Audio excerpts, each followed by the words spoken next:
Hello dears, welcome back to Xylem learning. Shweta miss ആണ്. അപ്പോൾ നമ്മൾ നീളവും ഭാരവും അഥവാ ലെങ്ത് ആൻഡ് വെയിറ്റ് എന്ന് പറഞ്ഞൊരു ചാപ്റ്റർ ആണ് നമ്മളിപ്പോൾ നിലവിൽ പഠിച്ചുകൊണ്ട് നിൽക്കുന്നത് അല്ലേ. അപ്പോൾ ഈ ഒരു ചാപ്റ്ററിലെ പ്രധാനപ്പെട്ട നമ്മൾ ശ്രദ്ധിച്ചിരിക്കേണ്ട 2 ചോദ്യങ്ങൾ നമുക്ക് നോക്കിയാലോ. അപ്പോൾ ആദ്യത്തെ ചോദ്യം എന്ന് പറയുന്നത്, ശാസ്ത്രോത്സവത്തിൽ പങ്കെടുക്കാൻ പൂമന സ്കൂളിലെ കുട്ടികൾ 3.5 കിലോമീറ്റർ ബസ്സിലും 500 മീറ്റർ നടന്നുമാണ് പോയത്. 3.5 കിലോമീറ്റർ എന്ന് പറയുമ്പോൾ എത്രയാണ്? 3 കിലോമീറ്ററും 500 മീറ്ററുമാണ് 3.5 കിലോമീറ്റർ എന്ന് പറയുന്നത്. ഇനിയോ 500 മീറ്റർ നടന്നുമാണ് പോയത്. 500 മീറ്റർ എന്താ ചെയ്തത്? നടന്നിട്ടുമാണ് അവർ പോയിട്ടുണ്ടായിരുന്നത്. അവർ സഞ്ചരിച്ച ദൂരം എത്ര മീറ്റർ ആണ്? എത്ര കിലോമീറ്റർ ആണ്?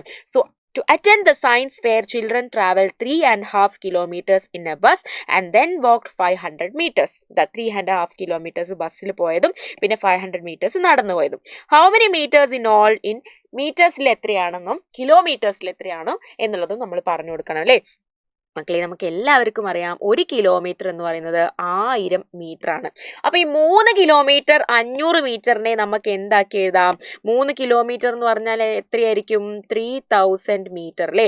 അതിന്റെ കൂടെ ഒരു 500 മീറ്ററും കൂടെ വരുമ്പോൾ എത്രയായിരിക്കും? 3500 മീറ്റർ അല്ലേ. 3500 മീറ്റർ.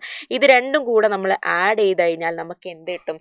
മീറ്ററിൽ എത്ര അവർ പോയി എന്ന് അറിയാൻ പറ്റും അല്ലേ. അതായത് 4000 മീറ്റർ, 4000 മീറ്റർ ആണ് അവര് നടന്നിട്ടുണ്ടായിരുന്നത്, അവര് സഞ്ചരിച്ചിട്ടുണ്ടായിരുന്നത്. ഇനി അടുത്ത നോക്കിക്കേ, കിലോമീറ്ററിൽ പറയാനാണെങ്കിലോ 1 കിലോമീറ്റർ എന്ന് പറയുന്നത് 1000 മീറ്റർ ആണ്. അങ്ങനെയെങ്കിൽ 4000 മീറ്റർ എത്രയായിരിക്കും? 4000 മീറ്റർ എന്ന് പറയുന്നത് അതെ 4 കിലോമീറ്റർ ആയിരിക്കും അല്ലേ. ഇപ്പൊ നമ്മുടെ ആൻസർ എന്ന് പറയുന്നത് 4 കിലോമീറ്റർ ആണ് നമ്മളുടെ രണ്ടാമത്തെ ആൻസർ. ഇനി അടുത്ത ചോദ്യത്തിലേക്ക് നോക്കിയാലോ. കുടിവെള്ള പദ്ധതിയുടെ ഭാഗമായി 9 കിലോമീറ്റർ 500 മീറ്റർ ദൂരം പൈപ്പ് സ്ഥാപിക്കാനുള്ളതിൽ 7 കിലോമീറ്റർ 600 മീറ്റർ ദൂരം പണി പൂർത്തിയായി.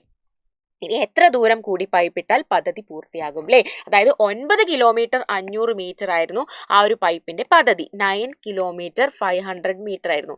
അതിൽ 7 കിലോമീറ്റർ 600 മീറ്റർ എന്തായി? അതിന്റെ പണി അത്ര വരെ പൂർത്തിയായി. അപ്പൊ ബാക്കി എത്രയാണെന്ന് കണ്ടുപിടിക്കാൻ എന്താ ചെയ്യേണ്ടത്?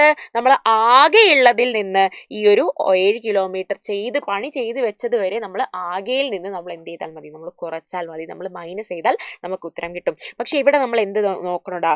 ഇവിടെ 9 കിലോമീറ്ററും 500 മീറ്ററും, ഇവിടെ 7 കിലോമീറ്ററും 600 മീറ്ററുമാണ്. സോ 500ൽ നിന്ന് നമുക്ക് എന്ത് ചെയ്യാൻ പറ്റില്ല? 600 കുറയ്ക്കാൻ പറ്റില്ല. സോ നമ്മൾ എന്ത് ചെയ്യും? നമ്മളിതാ ഈ ഒരു 9 കിലോമീറ്റർ ഇല്ലേ, ആ 9 കിലോമീറ്റർ ഉള്ളത് നമ്മൾ 8 കിലോമീറ്റർ എന്ന് എഴുതാൻ പോവാണ്. 8 കിലോമീറ്റർ എന്ന് എഴുതാൻ പോവാണ്. പിന്നെ ഇവിടെ എന്ത് വരുവാടാ? ഇവിടെ അപ്പോ 1500 മീറ്റർ എന്ന് വരും. ഇനി നമ്മൾ മൈനസ് ചെയ്ത് കഴിഞ്ഞാൽ നമുക്ക് എന്ത് കിട്ടും? നമ്മൾ ബോറോ ചെയ്യാറില്ലേ, അതുപോലെ നമ്മൾ എന്ത് ചെയ്തു? 1 കിലോമീറ്റർ അവിടെ നിന്ന് കടമെടുത്തു. 1 കിലോമീറ്റർ എന്ന് പറയുന്നത് എന്താണ്? 1000 മീറ്റർ ആണ്. അപ്പൊ 1500 മീറ്ററിൽ നിന്ന് ആദ്യം തന്നെ 600 മീറ്റർ നമ്മൾ കുറയ്ക്കണം അല്ലേ. അപ്പൊ എത്രയാണ്?